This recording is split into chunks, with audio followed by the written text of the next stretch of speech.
좋은 저녁입니다. 여전히 말씀이 없으시군요. 제가 여기서 청년미사 그때 처음에 와서 했을 때는 영어였습니다. 얼마나 떨리고 얼마나 힘들던지. 근데 오늘은 한국어 미사라 한결 낫습니다. 아까도 얘기했지만 여름이 다가왔습니다. 여름이 다가오면 전 생각나는 음식들과 생각나는 놀잇감들이 있습니다. 냉면 먹으면서 아까도 말했듯이 평상에 누워서 이렇게 아무 생각 없이 일어났다가 자다가 일어났다가 자다가 한 번쯤 그런 생각 해보지 않습니까? 이렇게 아무 생각 없이 이렇게 그냥 일어났다가 자다가 일어났다가 자다가 이렇게 하루를 보내고 싶잖아요. 정말 좋더라고요. 한 번이나 해본 것 같습니다. 예. 그렇게 평상에 누워있노라면 진짜 세상을 다 가진 것 같은 그런 생각도 들 정도로 나중에는 뭐 이렇게 이 보물을 뺏기기 싫을 정도로 그런 마음가짐을 가져보곤 합니다. 이렇듯 그런 생각만으로도 행복해질 수 있는 그런 계절이 다가온 것 같습니다. 또 그 계절이 오늘 복음에서 말하는 것처럼 보물처럼 느껴지기도 합니다. 오늘 복음에서 하는 예수님께서는 우리에게 하느님 나라에 대해서 이렇게 말씀해 주고 있습니다. 솔직히 하늘나라, 하느님 나라라는 말을 먼저 듣게 되면 약간 거북한 마음이 먼저 들어오게 됩니다. 마치 또 천국과 지옥이라는 어떤 그 이분법적 사고, 천국 아니면 지옥 갈래 뭐 이런, 그렇게 해서 마치 또 내가 천국을 선택해야 되는 그런 어떤 당위적인 그런 상황에 처해 있는 그런 내 모습을 생각하기 때문에 괜시리 불편하게 다가옵니다. 마치도 하느님 나라라는 허황된 꿈을 갖고 사는 나라는 사람이 보이기 때문에 불편하게 느껴지는 것입니다. 이런 우리에게 예수님께서는 우리 가까이에 있는 하느님 나라에 대해서 얘기해 주고 있습니다. 그리고 그 하느님 나라에 대한 희망을 조금씩 심어주고 있습니다. 저는 현재 모 어학원에서 영어 공부를 하고 있습니다. 며칠 전 리스닝 수업을 들으면서 리스닝 수업을 하면 이렇게 무슨 뭐 시트콤을 본다든지 이렇게 어떤 강연을 본다든지 하거든요. 강연을 하나 보게 됐습니다. 테드라고 하는 거 잘 아시나요? 약자를 제가 까먹었습니다. 아무튼 테드라고 하는 그 강연을 봤는데 거기에 이제 웬 여자 선생님이 이렇게 나옵니다. 그 여자 선생님이 자신이 이끌고 있는, 자신이 담당하고 있는 그 반 여자아이들 클래스 반을 담당하고 있는데 그 반 아이들과 같이 함께 있었던 일들을 이렇게 얘기해 주고 있습니다. 오늘은 그 얘기를 좀 소개시켜 드릴까 합니다. 이 여자아이들 반에 모여있는 여자아이들이 조그만 꼬맹이들이죠. 한 초등학생 정도 되었을까요? 그들 아버지들하고 관계에 있어서 상당한 불편함을 호소하고 있었습니다. 아빠는 맨날 만나기가 어려워. 아빠 얼굴 보기가 어려워. 아빠랑 친해지는 게 좀 어려운 것 같아. 그러던 중에 한 여자아이가 딱 일어서서 야! 우리 그러지 말고 아빠랑 춤추는 거 어때? 아빠랑 춤추기 프로그램을 만들어서 학교에서 아빠 불러서 춤추는 거야. 모든 애들이 다 찬성을 했습니다. 그거 참 좋은 생각이다. 아빠랑 춤추는 거 참 좋은 생각이다. 그래서 그 아이들에 의해서, 순수하게 아이들에 의해서 그 프로그램이 진행되게 되었습니다. 그래서 아빠를 학교로 모셔와서 그 드레스, 춤추는 무도회용 드레스 있잖아요. 다 드레스 코드라고 하잖아요. 맞춰가지고 와서 다 이렇게 춤도 추고 또 아빠랑 이렇게 같이 즐거운 시간을 보냈습니다.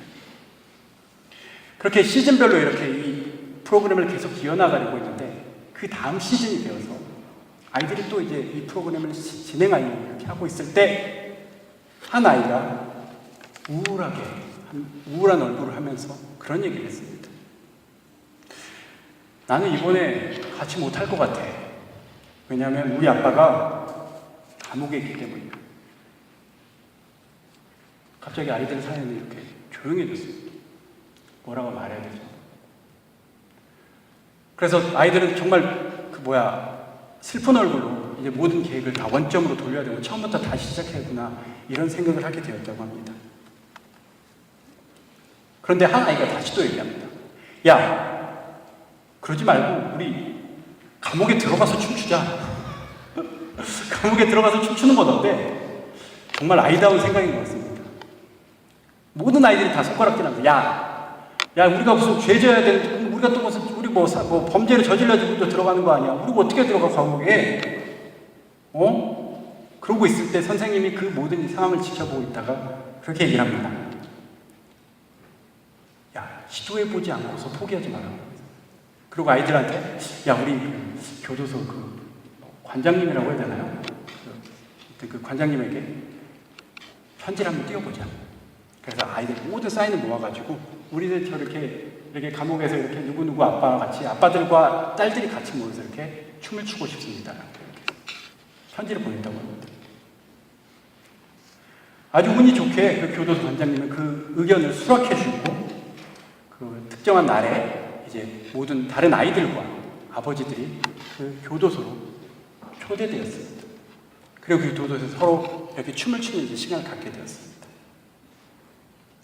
정말 아름다운 순간이었다고 합니다. 모든 아빠들이 다 손을 내밀어서 자기 아들이 아니죠. 딸들을 잡고 춤을 추고 그걸 보는 것만으로도 정말 감동적이고 보고 있는 간수들조차도 눈물을 흘릴 정도로 그렇게 아름다운 순간이었다고 합니다. 그러다가 한 아이가 그 선생님이 직접 얘기를 합니다. 한 아이가 이렇게 얘기하는 걸 듣고 자기는 정말 감동을 받았다고 말입니다. 한 아이가 아버지에게 그런 얘기를 했다고 합니다. 아버지, 아빠는 나를 볼 때 무엇을 봐? 이게 한국말로 하니까 조금 이렇게 전달이 약한데요. 영어로 하면 Daddy, when you look at me 저는 여러분의 웃음의 의미를 모르겠습니다. 예, 좀 더 원문에 충실하기 위해서 하는 거기 때문에 Daddy, when you look at me, what do you see? 이 질문에 아빠는 아무 말도 하지 못했다고 합니다. 그저 울 뿐, 눈물만 보고 아무런 얘기도 하지 못했다고 합니다. 단순히 감동적인 얘기를 전해주고 싶어서 이 이야기를 하는 것이 아닙니다, 저는. 오늘 복음이 말하고 있는 보물이 무엇인지 말하기 위해서 이 이야기를 꺼냈습니다. 여러분들은 보물이 있습니까? 여러분들의 보물은 무엇이라고 생각합니까? 소위 말하는 여러 가지 것들이 우리 보물 리스트 안에 올라와 있습니다. 돈, 명예, 또는 인기, 권력. 하지만 그것이 진정으로 우리가 생각하는 것만큼 행복감과 안도감을 가져다 주진 않습니다. 가져다 주긴 합니다. 상당히 일시적으로 말입니다. 우리는 이 보물들에 대해서 다시금 생각해 봐야 할 것입니다. 그 보물들은 결코 멀리 있는 대상이 아닙니다. 어쩌면 지금 내 옆에서 내 손을 잡고 있는 상대에서부터 시작해서 내 옆에서 새근거리고 자고 있는 아이들까지 그런 사람이, 내 옆에 있는 사람이 바로 내 보물인 것입니다. 때문에 가장 먼저 가까이 있는 그 보물들을 알아차리는 것이 가장 중요하다고 합니다. 하지만 우리는 현실에서는 그것을 잘 인식하지 못합니다. 일상 안에서 그저 내 옆에 있는 사람이란 이유만으로 그냥 쉽게 지나쳐버리기 십상입니다.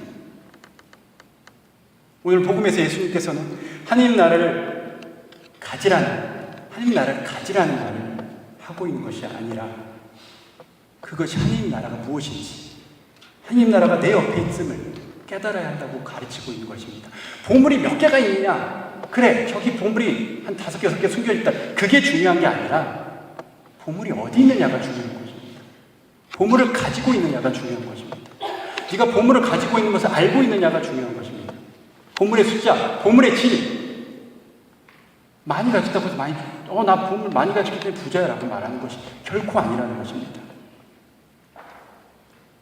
내 보물이 무엇인지 깨닫는 순간 나는 그 보물에 곧바로 내 모든 것을 투자할 것입니다.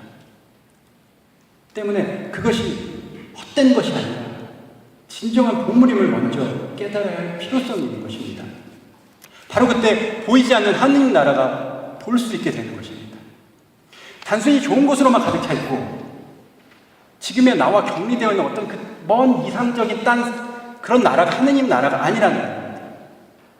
적어도 내가 보물임을 인식하고 그 보물을 내가 소중하게 같이 다루고 있을 때 그것 자체가 이미 하느님 나라의 시작이라는 것입니다. 하느님 나라는 천국과 지옥이라는 이분법적 논리에 지배된 장소의 개념이 결코 아닙니다. 그것은 지금 내가 존재하는 시간과 공간, 지금 내가 있는 이 시간과 공간 안에서 내 발 앞에 행복과 기쁨을 펼쳐놓는 체험의 장소인 것입니다. 그리고 그 시작은 내 가까이 있는 보물을 인식하면서부터 시작될 것입니다. 제 나눔을 정리하면서 저는 아직도 그 꼬마 아이의 음성이 머릿속에서 가시지 않습니다. 내 눈을 볼 때 무엇이 보이냐는 그 꼬마 아이의 질문. 그 질문 앞에서 나는 정말 나 자신은 또 어떤 답을 만들어가고 있는가? 누군가가 나에게 내 옆에 있는 내 가까이 있는 사람이 나에게 너는 나를 볼 때 무엇이 보이느냐? 라고 물었을 때 나는 무엇을 보고 있는지 제 스스로를 되돌아보고 통찰할 수 있게 해주는 그런 질문이 아닌 것 같습니다. 그리고 이 질문을 여러분들에게 똑같이 해보고 싶습니다. 여러분은 여러분의 옆 사람을 보면서 여러분이 보물이라고 생각하고 있는 사람들을 보면서 무엇을 보십니까? 여러분 스스로에게 똑같은 질문을 던져보면서 하느님 나라로 나아가고자 하는 제가 하느님 나라를 이끌어주는 보물들에 대해서 어떻게 생각하고 있는지 알 수 있었으면 좋겠습니다. 오늘 미사의 한호성입니다. 아버지는 하늘나라의 신비를 철부지들에게 드러내 보이셨습니다.